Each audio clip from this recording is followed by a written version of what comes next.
أعوذ بالله من الشيطان الرجيم. بسم الله الرحمن الرحيم.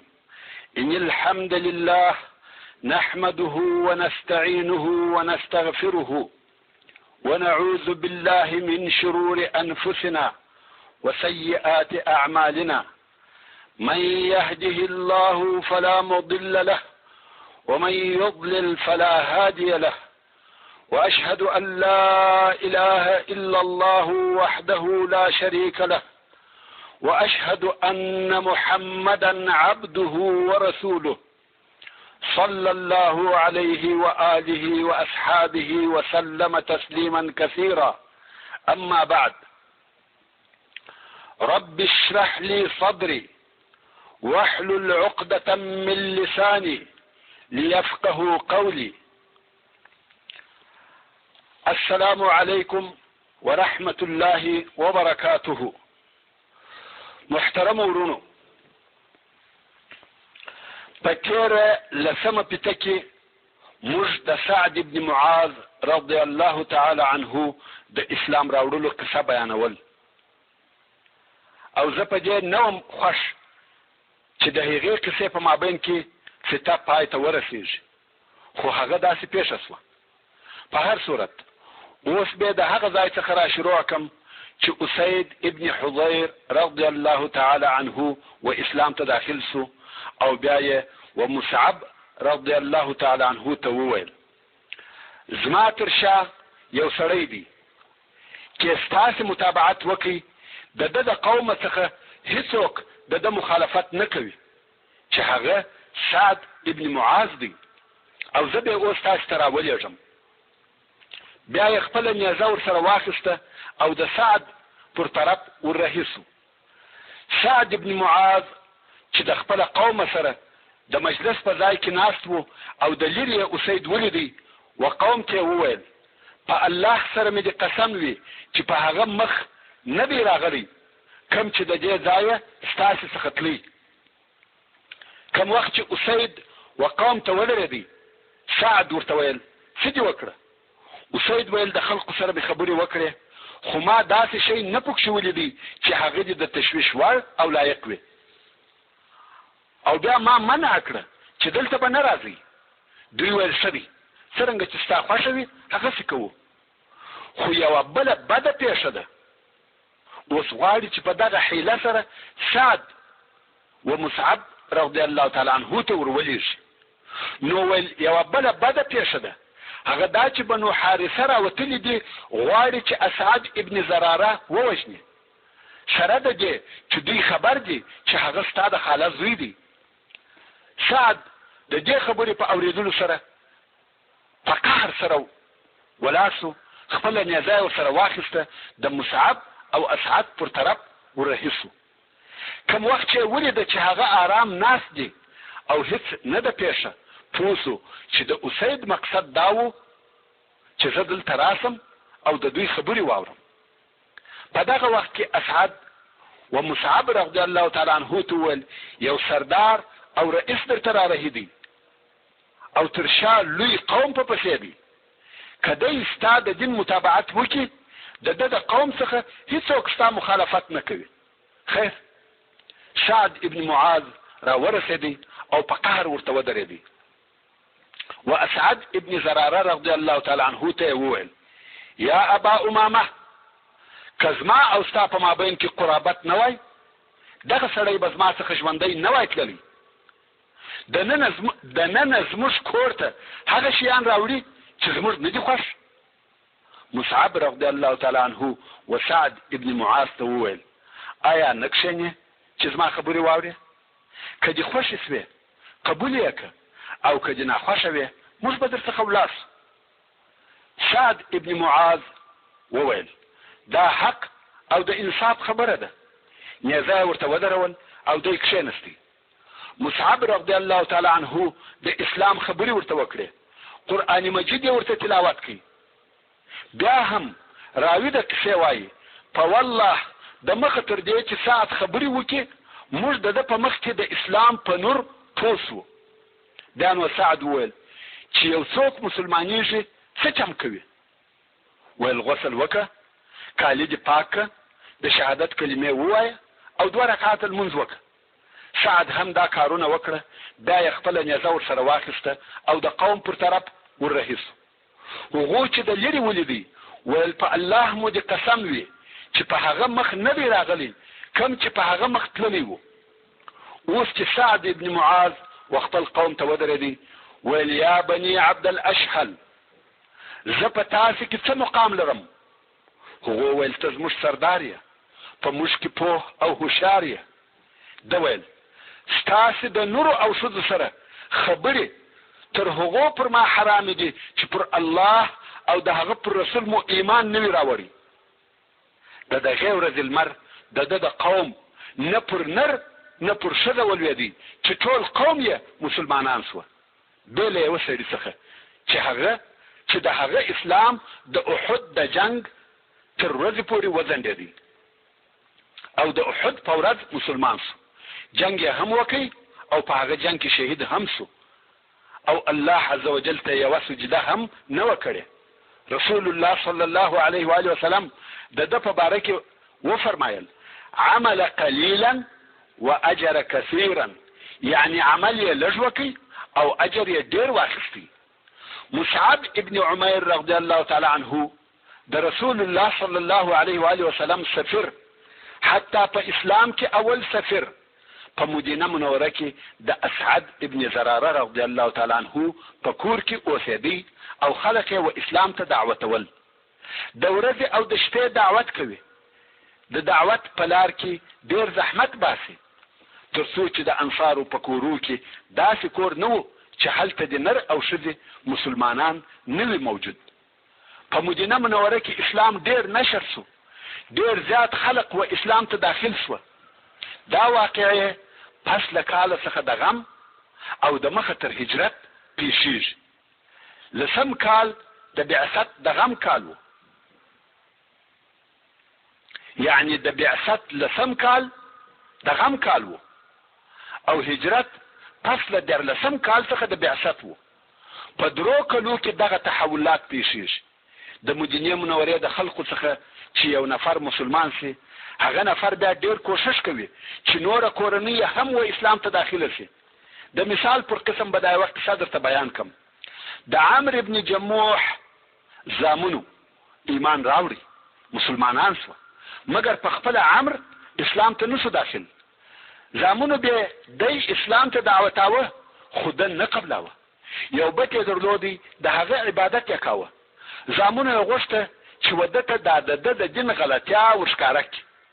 یوه شپه چې عمرو بیده، زامنو یې ګنګي او مرداري راوړه، دغه د ده بت یې ټوله په ولړی.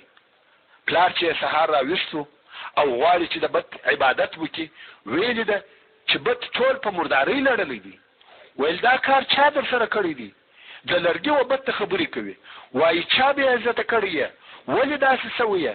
پاخته دی، پاکوي یې او خبرې ورسره کوي. شی پاکوي، خوشبویي یې پورې وموښل او بیا یې د هغه عبادت شروع کړي. دا د بت پرستانو او مشرکانو هغه بېعقلي او ناپوهي ده. 2مه شپه یې بیا پلار بیده دی، زامن یې راغله، خونې ته ورننوته، بت یې بیا په مردارۍ ولړی او ځینې راووتل.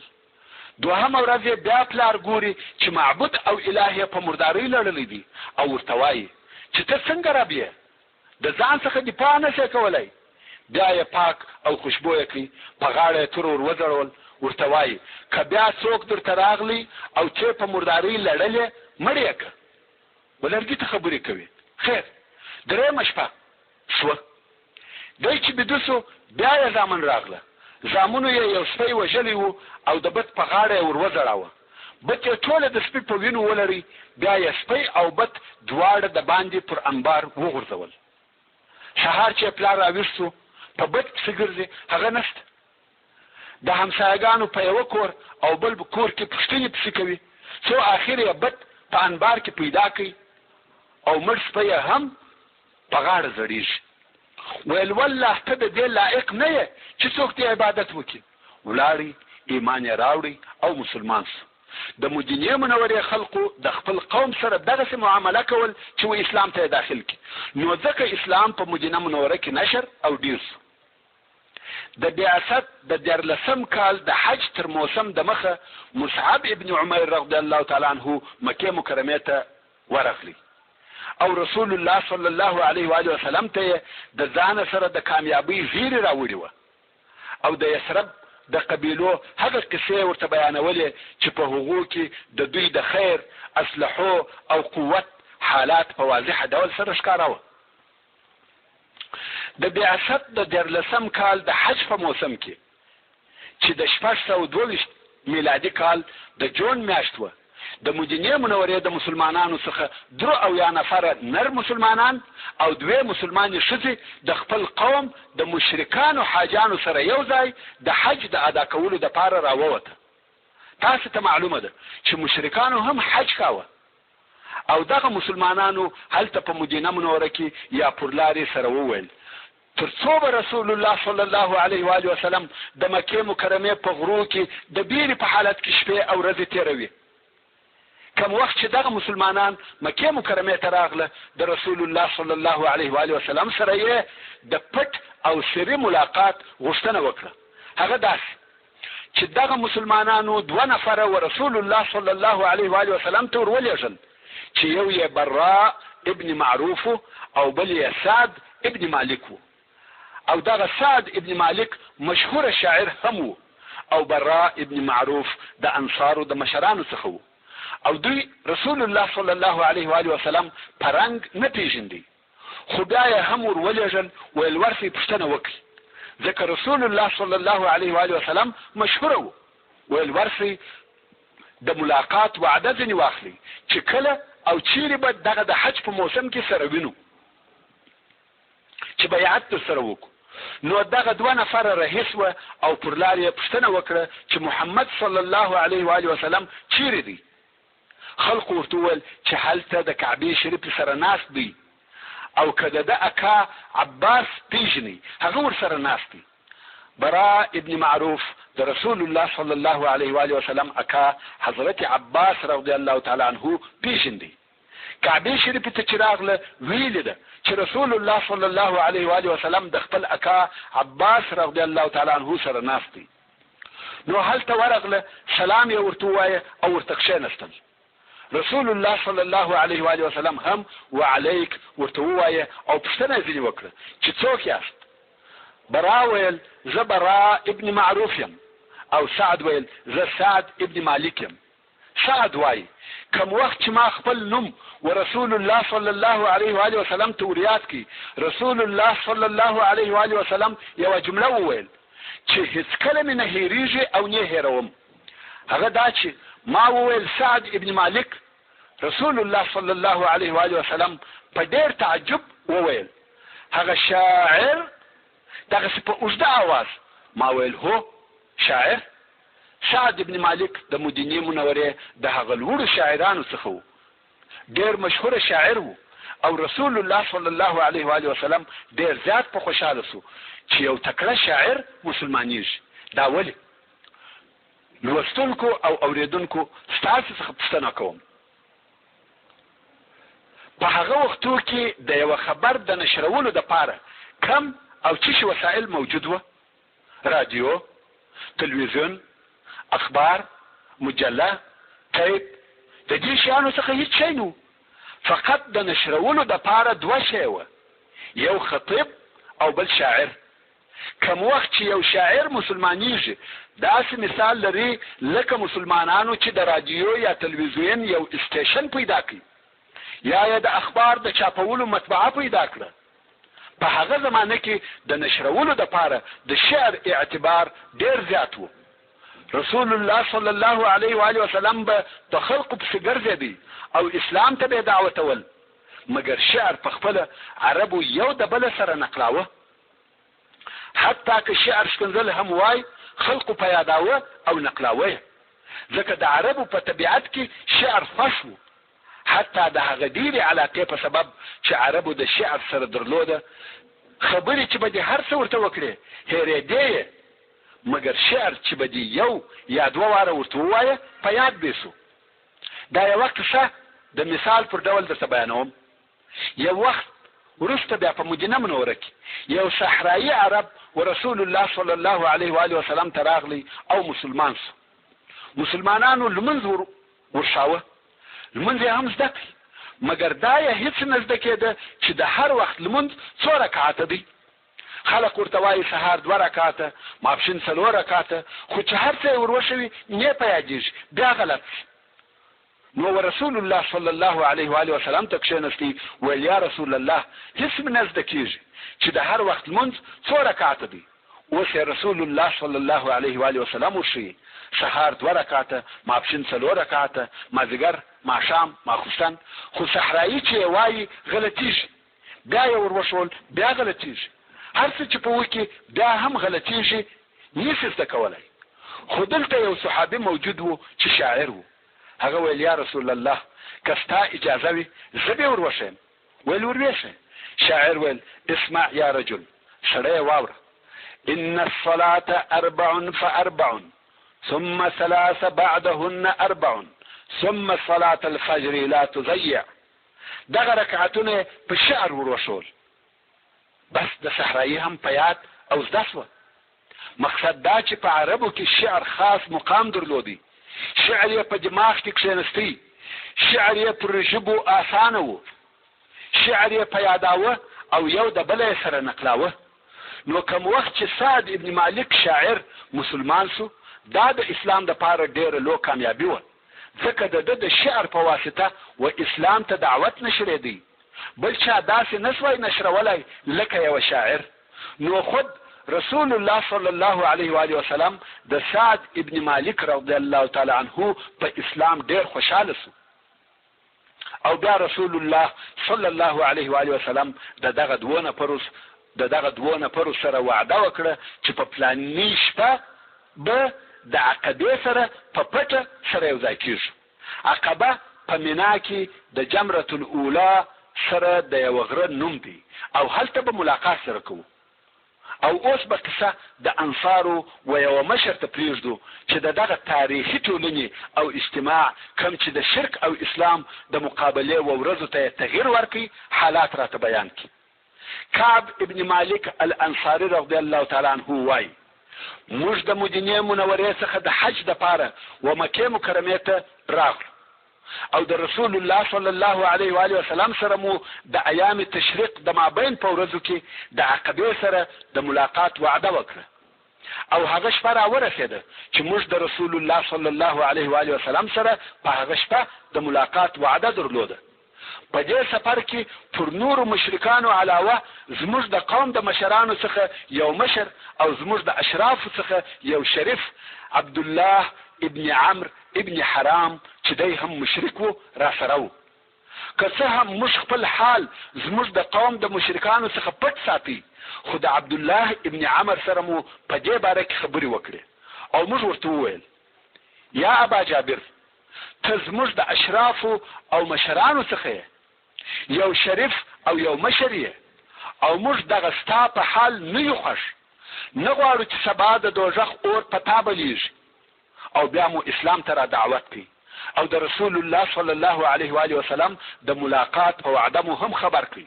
عبد الله ابن عمر اسلام قبول کړي او عقبې ته هم را سره حاضر سو او د 12 نقیبانو څخه یو نقیب هم دی و. کعب رضی الله تعالی عنه وایي موږ په هغه شپه د خپل قوم سره په خپل ځای کې بیده شو. کوم وخت چې د شپې 3 حصه تېره شوه موږ د رسول الله صلی الله علیه و آله وسلم سره د وعدې وځای ته یو او په پټه ورهي شو. څو چې د عقبې سره په هغه شیله کې ټول سره یو ځای شو. موږ ټول 3 نفره نران وو او 2 ښځې را سره وې چې یوه یې نصیبه بنت کعب وه چې په ام عماره سره مشهوره ده او بله یې اسماء بنت عمرو وه چې ام منیع ورته ویل کېږي یا ام منیع ورته ویل کېږي. په دغه شیله کې سره یو ځای شو او د رسول الله صلی الله علیه و آله وسلم د راتګ انتظار مو کاوه. څو چې رسول الله صلی الله علیه و آله وسلم راغلی او د ده سره د ده اکا عباس ابن عبدالمطلب هم ورسره و او دی په دغه وخت کې د خپل قوم پر دین و. خدای هم دا خوښه وبلل چې د خپل وراره په معامله کې حاضر وي او ځان ته پوره اطمینان حاصل کړي.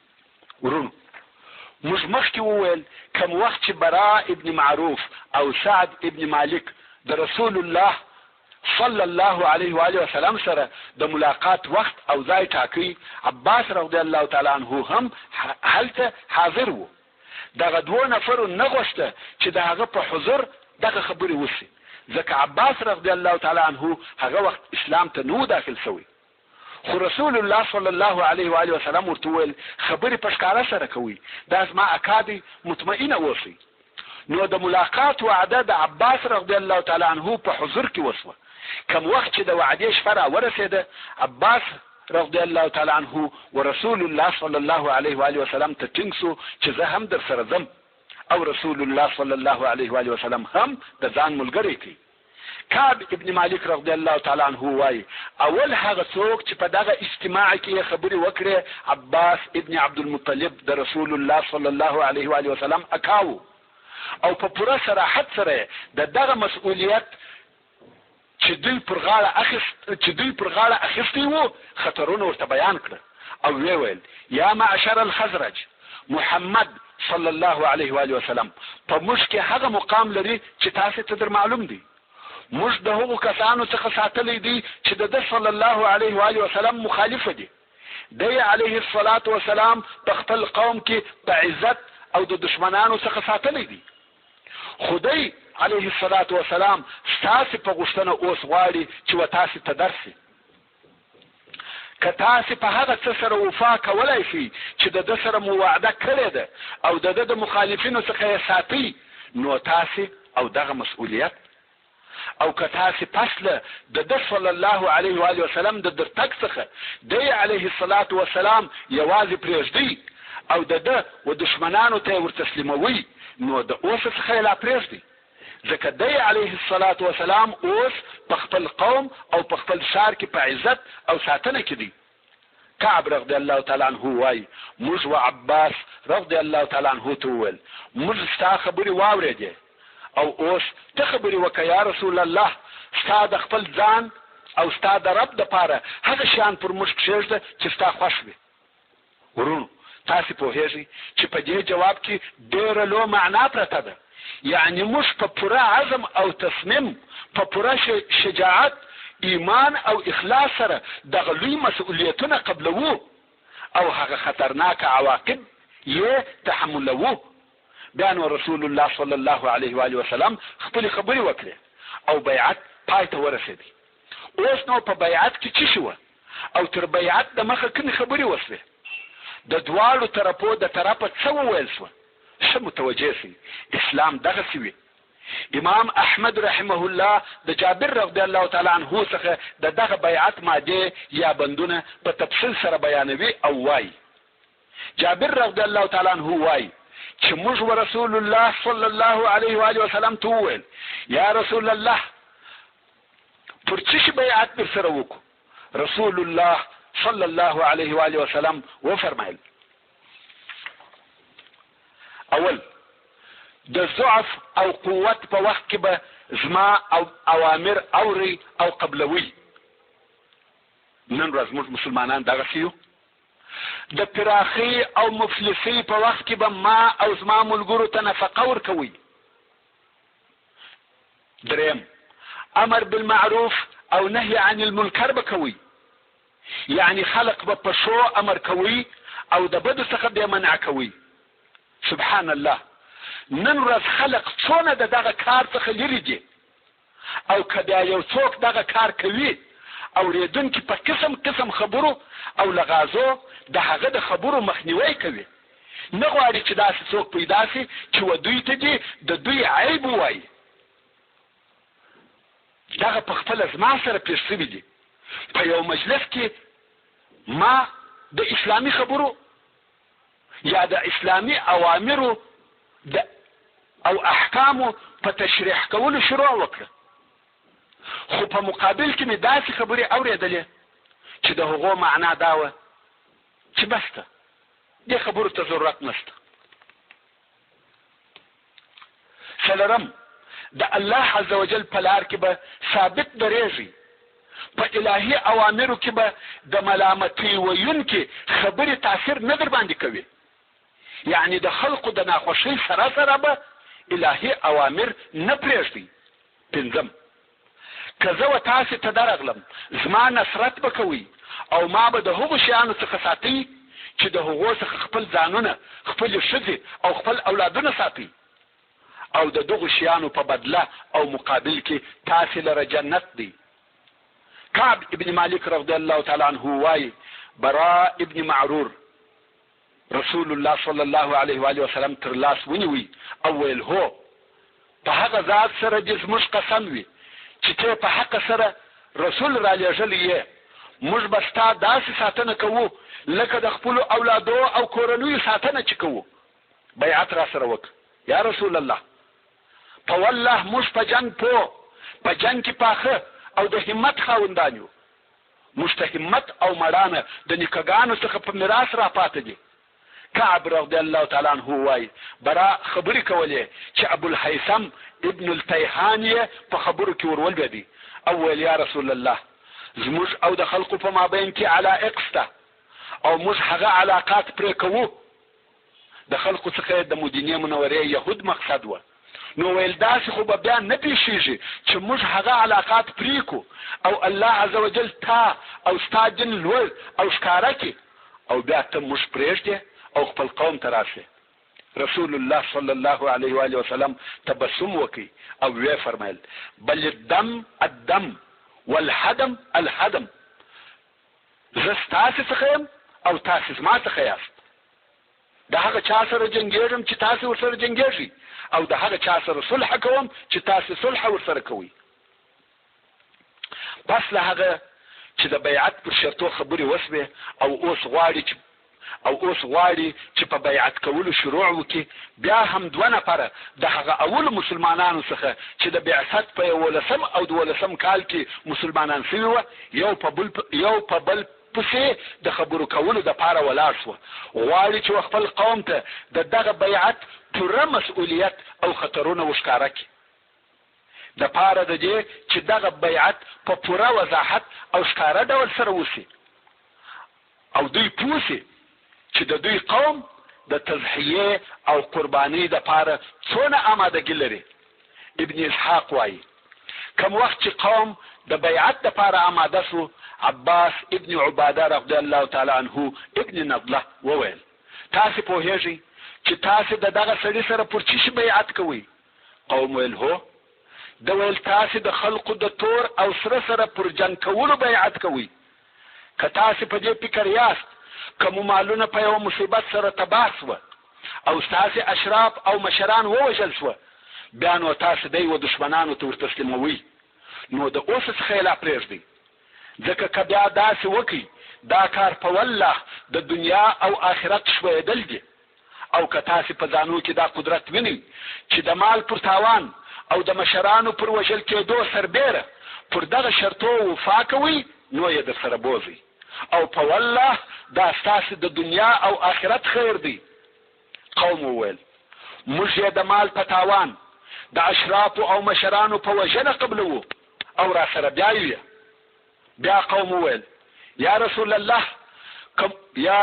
الله که موږ دغه کار وکړي د هغه په بدله کې موږ ته څه شی شته؟ یعنی که موږ دا شرطونه پر ځای کړه ته موږ ته څه شی راکوې؟ رسول الله صلی الله علیه و آله وسلم وفرمایل ستاسې دپاره جنت دی، د دنیا د شیانو څخه هیڅ شی نور ته ووایه چې یا به خلافت ستاسې وي یا نور دنیوي شیان، فقط ویل تاسې ته جنت درکول کیږي.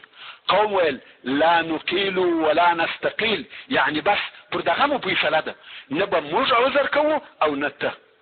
قوم ویل لاس دې د بیعت دپاره راک. جابر رضی الله تعالی عنه وایي موږ د بیعت دپاره ور ولاړ شو. په دغه وخت کې اسعد ابن زراره رضی الله تعالی عنه د رسول الله صلی الله علیه و آله وسلم لاس ونیوی او دی په دغه درو او یا نفرو کې په عمر تر ټولو کشر و. او ویل یا اهل یثرب په کراره سره موږ وده ته اوښان نه حلالوو، بلکې موږ پوهیږو چې دا رسول الله صلی الله علیه و آله وسلم دی.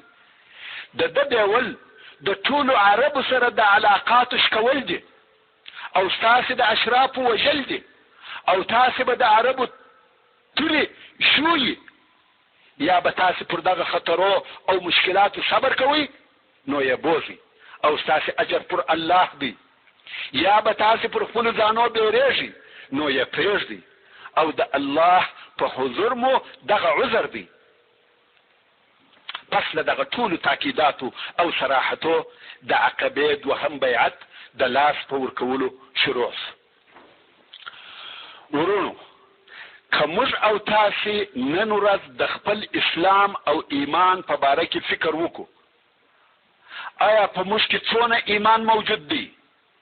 د الله او رسول الله صلی الله علیه و آله وسلم د پاره څونه قرباني ورکولای سو؟ هر یو په خپل ځان کې خپل ځان وتلی او بیا د دغه مسلمانانو ایمان وتلی.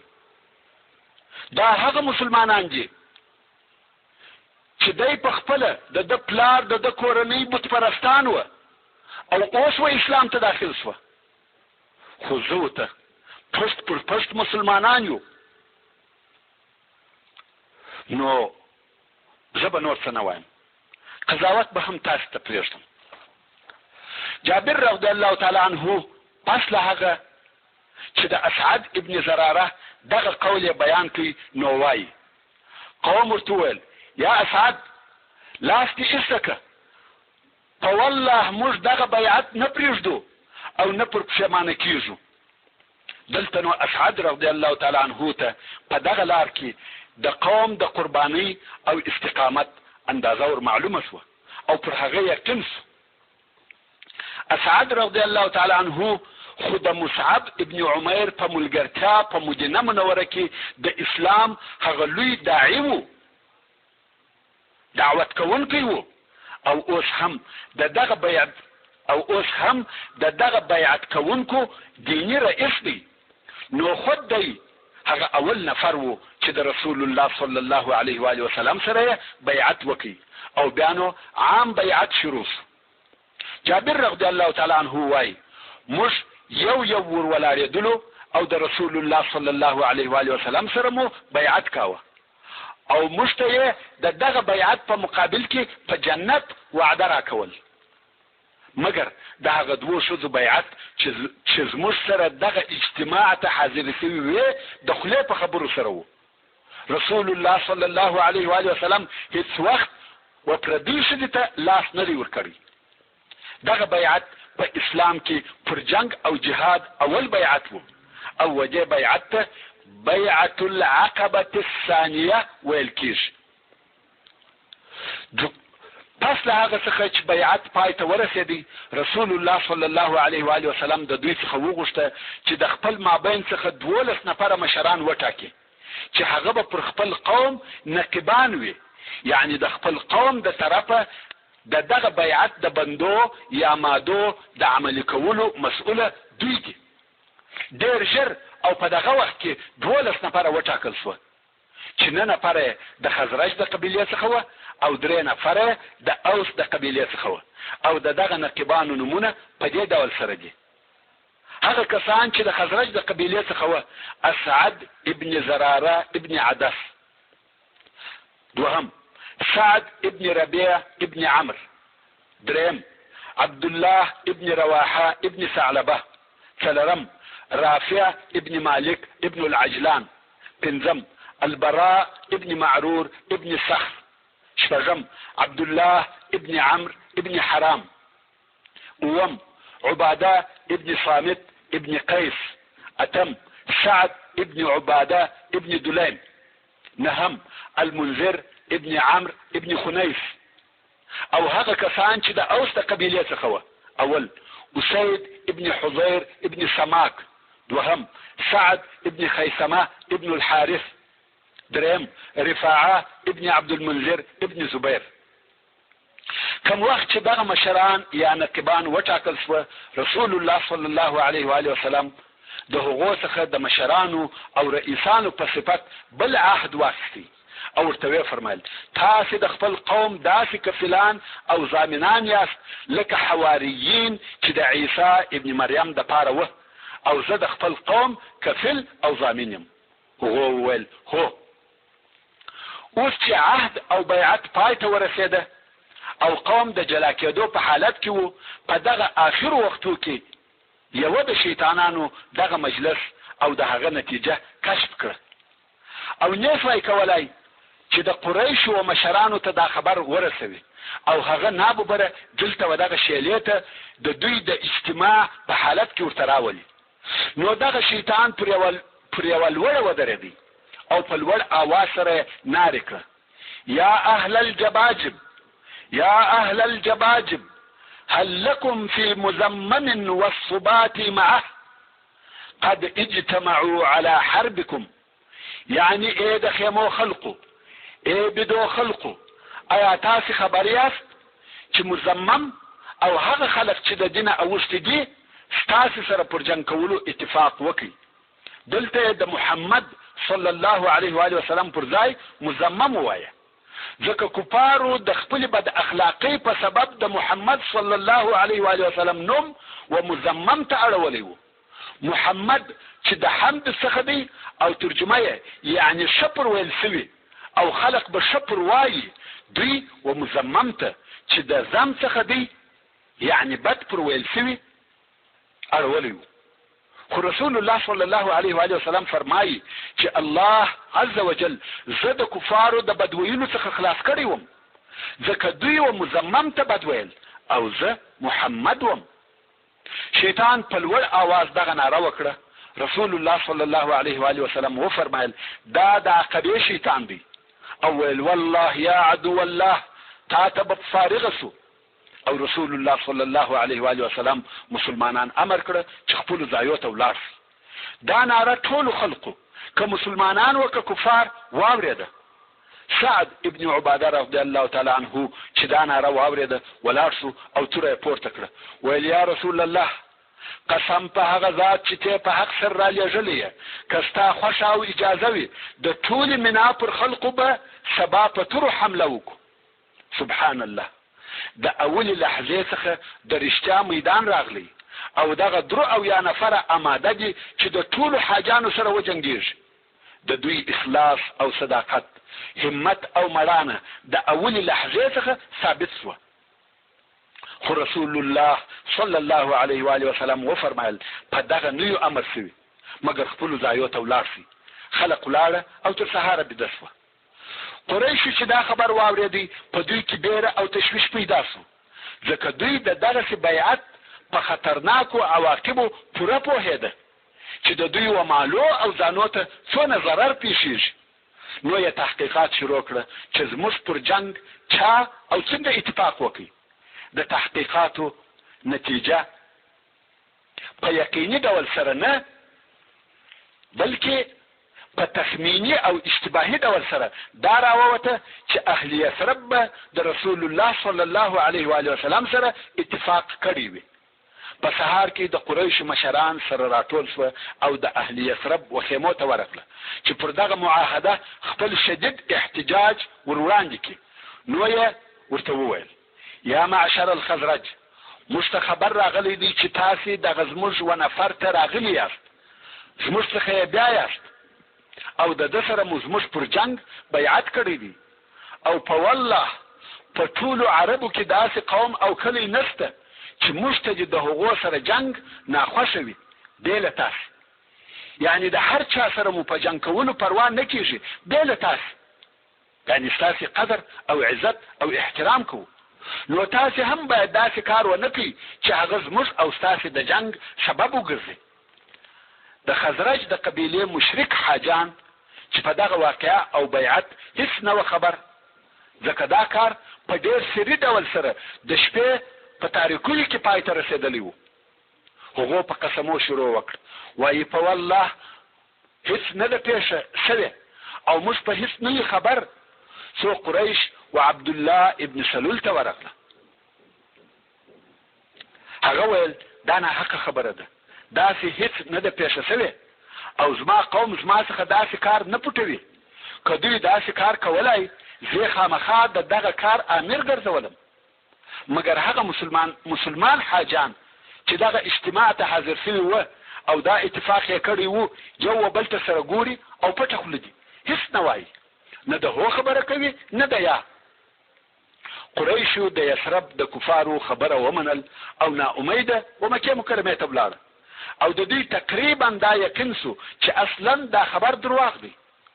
خو بیا هم په دغه باره کې معلومات کوي، بحث او څېړنې کوي تر څو ودې نتیجې ته ورسېده چې هو دا خبر صحیح دی او بیعت هم سوی دی. خو دا معلومات هغه وخت ورته یقیني شوه چې حاجیان د خپلو وطنو و طرف ته رهي سوي وه. نو قریشو ډېر ژر خپل فارس پهلوانان ولېږل چې د یثرب حاجیان را وګرځوي، مګر دا کار پس له وخته څخه و. حاجیان ټول ځینې تللي وه، فقط 2 نفره یې وروسته پاته وه چې یو یې سعد ابن عباده رضی الله تعالی عنه او بل یې منذر ابن عمر رضی الله تعالی عنه. قریشو د هغو د نیولو کوشش وکړي، مګر منذر بیا هم ځینې ولاړی او سعد رضی الله تعالی عنه یې ونیوی. لاسونه یې په غاړه کې ور وتړل، په وهلو او کشولو یې مکې مکرمې ته راوستی. دلته یې وهي او دغه پوښتنې ځینې کوي چې تاسې د محمد سره اتفاق وکړي.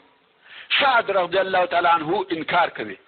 سعد رضی الله تعالی عنه وایي د دغه وهلو په وخت کې یو جګ سپین پوستي سړی راغلی چې ښه روښانه مخ یې و. دا سړی د قریشو یو مشر معلومېدی. سعد وایي زما امید ورته پیدا سو. ما ویل شاید دی مې د دا وهلو څخه خلاص کړي.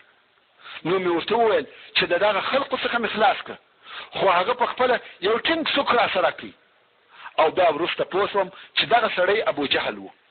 سعد وایي سبحان الله، شکل یې یو شی و او عمل یې بل شی. دغه وهل دوام لري. قریش غواړي چې سعد ابن عباده رضی الله تعالی عنه اقرار وکړي او وهي، خو دی بالکل منکر دی. په حاضرو خلقو کې یو نفر ناست و او دغه وهل ویني، زړه یې پر وسوځل سو. ویل یا سعد، د قریشو د مشرانو څخه یو څوک نه پیژنې چې خلاص دي کړي؟ سعد ویل هو پیژنم. ویل څوک پیژنې؟ ویل مطعم ابن عدي او حارث ابن حرب پیژنم. اصلا د دغه 2 نفرو تجارتي قافلې د سعد ابن عباده رضی الله تعالی عنه په جوار د مدینه منورې په منطقه کې تیرېده. دغه سړی د باندې ووتی، نارې کړه، ویل یا مطعم ابن عدي یا حارث ابن حرب، یو سړی چې د باندې څخه د مکې دی وهل کیږي او تر وهلو لاندې ستاسې په نامه سره نارې وهي. دغه 2 نفر راغله، ویلي ده چې سعد ابن عباده رضی الله تعالی عنه چې د مدینه منورې د مشرانو څخه یو مشر دی او وهل کیږي. نو یې جوار ورکړي او سعد د وهلو څخه خلاصو او بیرته مدینه منورې ته رهي سو. هلته بیا انصارو چې ولیده چې سعد نشته، نو یې دا اراده وکړه چې بیرته مکې مکرمې ته راوګرځي. په دغه وخت کې سعد ورورسېدی. نو ټول قوم صحیح سالم مدینه منورې ته ورسېدی. دا د عقبې سره 2هم بیعت و چې په بیعت العقبة الکبرى سره هم یادیږي او په داسې فضا کې پای ته ورسېدی چې هلته د پاشلو مسلمانانو په مابین کې حب او عواطف، دوستی او نصرت موجود و. هلته د اسلام په لار کې اعتماد او شجاعت و، مرانه او همت و. د اهل یثرب مسلمان په مکه کې پر خپل ضعیف او مظلوم مسلمان ورور رحم او شفقت لري. د هغه د پاره جنگیږي او پر هغه ظالم په قهر کیږي چې د پر مسلمان ورور ظلم کوي او د په زړه کې د هغه مسلمان ورور د پاره چې تر اوسه یې لیدلی هم نه دی د دوستی او محبت احساسات پر جوش راځي. دا ټول حب فی الله دی او دغه دوستی احساس او عواطف داسې هم نه و چې د 2 ورځو په تیرېدو سره بیرته د زړه څخه ووتل، بلکې د دې دوستۍ منبع او مصدر ایمان پر الله او ایمان پر رسول الله او ایمان پر کتاب الله و. دا داسې ایمانی تعلقات او جذبات و چې د هیڅ ظالمانه او خصمانه قوت په مقابل کې نه زائلېده. ایمانی شمال او نسیم چې والوزي په عقیده او عمل کې عجایبات راوړي. په دغه ایمانی جذباتو سره مسلمانانو وکولای شوای چې د زمانې پر پاڼو خپل طلایي عملونه ولیکي او د تاریخ پر پاڼو داسې آثار پرېږدي چې مثل یې نه په تېرو سوو وختو کې وو او نه په اوس کې شته او نه به په مستقبل کې پېښ شي. ای ای مسلمان ورونو آیا تاسې هم نن ورځ پر خپل مظلوم او ضعیفه مسلمان ورور دغسې رحم او شفقت لرئ؟ پس له هغه څخه چې د عقبې سره دوهم بیعت پای ته ورسېدی او اسلام په دې سره کامیاب سو چې د ځان دپاره د یو داسې منطقې او صحرا په مابین کې خپل ځان ته وطن جوړ کړي چې په هغه ټوله منطقه کې د کفر او جهالت موجو څپې وهلې. او دا تر ټولو هغه لویه ګټه ده چې اسلام د دعوت د شروع څخه بیا تر اوسه پورې لاسته راوړه. نو رسول الله صلی الله علیه و آله وسلم و مسلمانانو ته و دغه وطن ته په هجرت سره اجازه وکړه. حتی دا په هجرت سره اجازه نه وه بلکې په هجرت سره امر و. پر هر مسلمان دا واجب او لازمه وه چې مدینې منورې ته هجرت وکړي. تاسې پوهیږئ چې دا څنګه هجرت و؟ تاسې به فکر کوئ چې مسلمانان د زحمتو څخه و نعمتو ته تله. یا والله دا هجرت د دنیوي کاروبار نړول او عبثول و.